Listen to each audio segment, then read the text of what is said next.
नमस्कार दोस्तों, आयुर्मित्रा training class के तीसरे भाग में आपका स्वागत है। पिछले वीडियो में हमने आयुर्वेदा को डिटेल में समझा। आज हम बात करेंगे योगा के बारे में।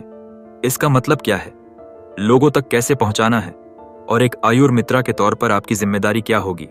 नमस्कार दोस्तों, आज की कक्षा में हम योग के मूल तत्वों को विस्तार से समझेंगे। योग का अर्थ है जुड़ना। यह शरीर, मन और आत्मा के संतुलन को कायम करने की कला है। यह केवल एक शारीरिक व्यायाम नहीं है, बल्कि जीवन शैली और मानसिक स्वास्थ्य का अनिवार्य हिस्सा है। जब हम योग का अभ्यास करते हैं, तब हम अपनी आंतरिक ऊर्जा को जागृत करते हैं और जीवन में एक सकारात्मक परिवर्तन लाते हैं। योग के प्रमुख हिस्सों में पहला हिस्सा है आसन, जो हमारे शरीर को लचीला और मजबूत बनाते हैं।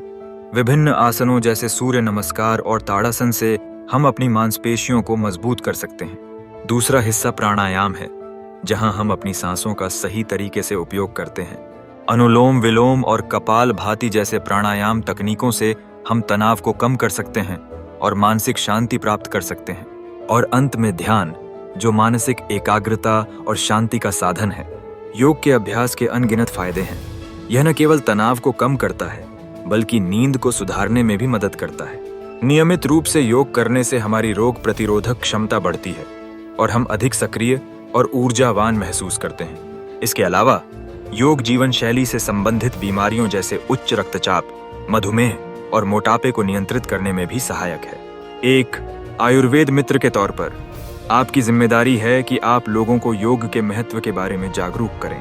आप उन्हें समझा सकते हैं कि योग को रोजाना करना चाहिए, भले ही केवल 10-15 मिनट के लिए। समूह योग सत्र आयोजित करना, जैसे कि पंचायत भवन या स्कूल में, एक महान पहल होगी।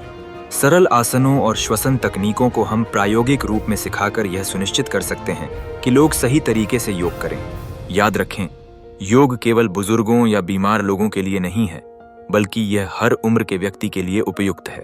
तो दोस्तों, आज की कक्षा में हमने योग की अवधारणा को समझा और जान लिया कि एक आयुर्वेद मित्र के रूप में आपकी भूमिका क्या हो सकती है।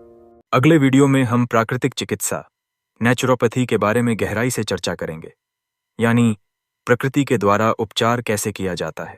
तो दोस्तों, आज की क्लास में हमने योगा को समझा और ये जाना कि एक आयुर्मित्रा के तौर पर आपको इसे लोगों तक कैसे पहुंचाना है। अगले वीडियो में हम नेचुरोपैथी के बारे में डिटेल में चर्चा करेंगे, यानी प्रकृति से इलाज कैसे किया जाता है।